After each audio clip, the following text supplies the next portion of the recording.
Hello little foodies, welcome to Teja food.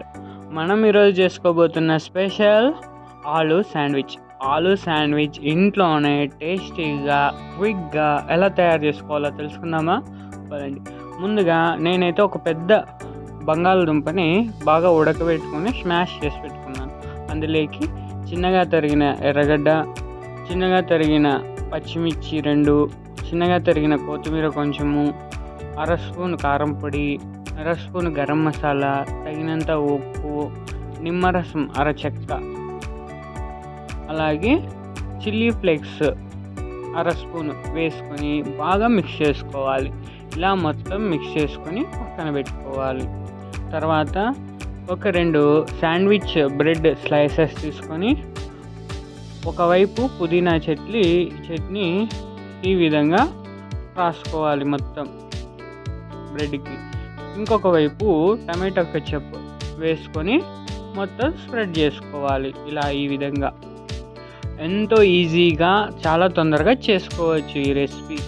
మనం ముందుగా తయారు చేసి పెట్టుకున్నటువంటి బంగాళాదుంప మిక్చర్ని ఇందులోకి స్టఫ్ చేసుకోవాలి. మొత్తం ఇలా ఈవెన్గా స్ప్రెడ్ చేసుకోవాలి. మొత్తం వేసుకొని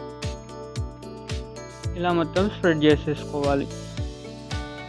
తర్వాత ఒక స్లైస్ దీనిపైన వేసి కొంచెం అదమాలన్నమాట.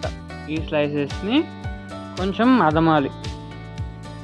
తర్వాత ఒక ప్యాన్ పెట్టుకొని అందులోకి బటర్ కానీ ఆయిల్ కానీ వేసుకొని మీడియం ఫ్లేమ్లోనే ఇలా కాల్చుకోవాలి. ఇంకొక వైపు కొంచెం ఆయిల్ వేసుకొని మళ్ళా తిప్పుకోవాలి. ఇలా ఇంకొక సైడ్కి ఇలా జస్ట్ రెడ్ బ్రౌన్ కలర్ వచ్చే వరకు కాల్చుకోవాలి. లేకుంటే మళ్ళీ మాడిపోతాయి ఎక్కువసేపు పెట్టుకుంటే. అందుకు జస్ట్ కొద్దిసేపు మీడియం ఫ్లేమ్లోనే కాల్చుకోండి. హై ఫ్లేమ్లో పెడితే బ్రెడ్ అనేది మాడిపోతుంది. ఇలా మధ్యకి కోసుకొని సర్వ్ చేసుకోవడమే. అంతే అండి, ఎంతో టేస్టీగా ఉండే ఆలూ శాండ్విచ్ రెడీ. ఒకసారి మీరు కూడా ట్రై చేసి చూసి ఎలా వచ్చిందో కామెంట్ చేయండి. ఈ వీడియో కనుక నచ్చినట్లయితే మన ఛానల్ని అయితే తప్పకుండా సబ్స్క్రైబ్ చేసుకోండి, షేర్ చేయండి, లైక్ చేయండి, కామెంట్ చేయండి. మరొక వీడియోతో మళ్ళీ కలుద్దాం. Thank you for watching.